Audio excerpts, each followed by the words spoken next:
One of the things that caught my eye over the last year or so that you and I have talked a lot about is this kind of notion of SecDataOps. And you like to talk, for as long as I've known you, I think one of the threads that runs across a lot of your work is enabling security teams to make better use of data. Like when you were building security products, when you're building security teams, like I think that's always been one of your guiding principles. And you lived that so much that I think what started out as like a trash talking post, kind of coining this SecDataOps term, has really just followed you around a little bit. So tell us what kind of that means to you and how you see query fitting into that.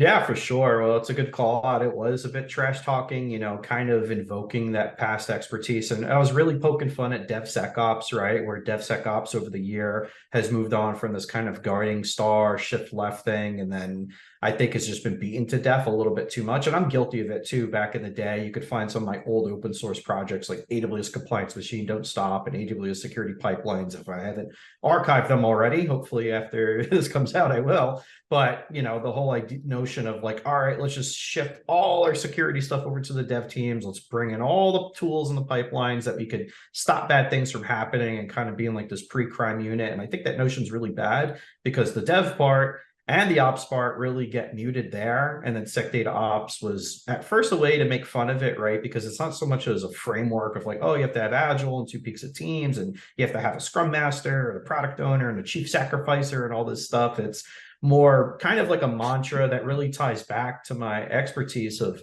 you see a lot of what I call meme talk about like security is a business function. And it's like, not a lot of people really treat it as such, right? We're like, oh, security does a security for the business, therefore we're a business. And no, it doesn't work that way, right? So the whole idea behind SecDataOps is not only, using data properly and securely, right, from a privacy standpoint, minimization, but also using data in a way that's proactive to the outcomes that you're trying to achieve, working from like that high level, like who are we as a business? Why did I join this company? What's a regulatory environment? What's our customers? What data do we collect about them, to who would be interested in that sort of thing and disrupting everything and making our, lives miserable. Then that goes into risk management, into threat modeling, and then into actual outcomes that you're trying to achieve. And it's like, well, you need to have operators within your team. You're already SMEs, right? You're already a business in that standpoint. Just like you wouldn't let somebody, run your bank who was a contractor before, or somebody run, I don't know, a music studio that doesn't know how to play an instrument or doesn't know the first thing about A&R, right?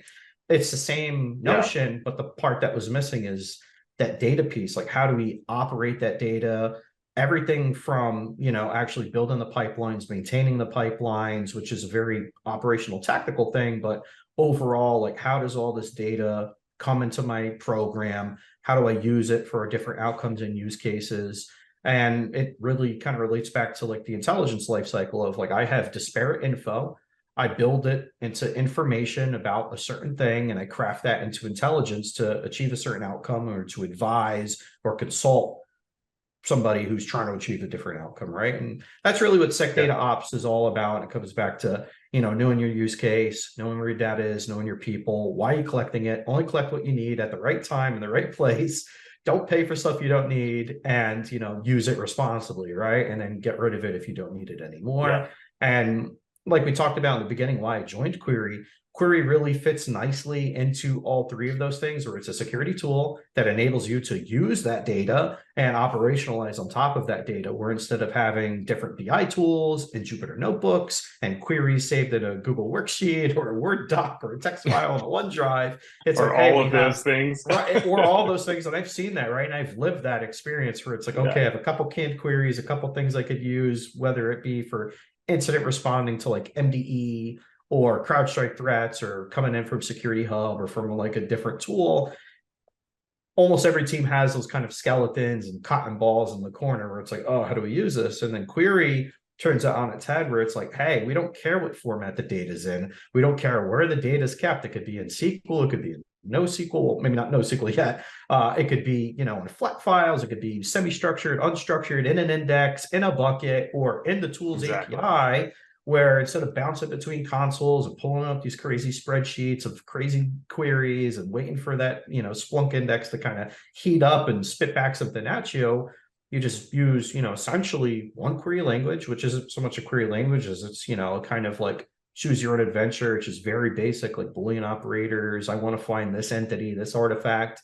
It's joined across all your data, and we normalize it for you. And if you really wanted to, you could just offload it from query and put it somewhere else. Like take those query Yeah. results and operationalize the data there. And it almost becomes like this security ecosystem. It's like a cycle of life. As the stuff goes down, it composts your garden, you have new fruit, and then next season you get to do it again. It comes back better.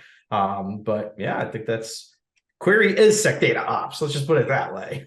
Yeah, no, I think that's great, and I think as we see teams that really the data is likely there somewhere in a lot of cases, but they just struggle to put their fingers on it when they need it. How do you make sure that each team member can have that access, that they don't have to spend so much time trying to pipeline the data or move it or thinking about all the possible things that could happen in the future, making sure that their lakes and their ponds contain the data that they're going to need. So yeah, it's great.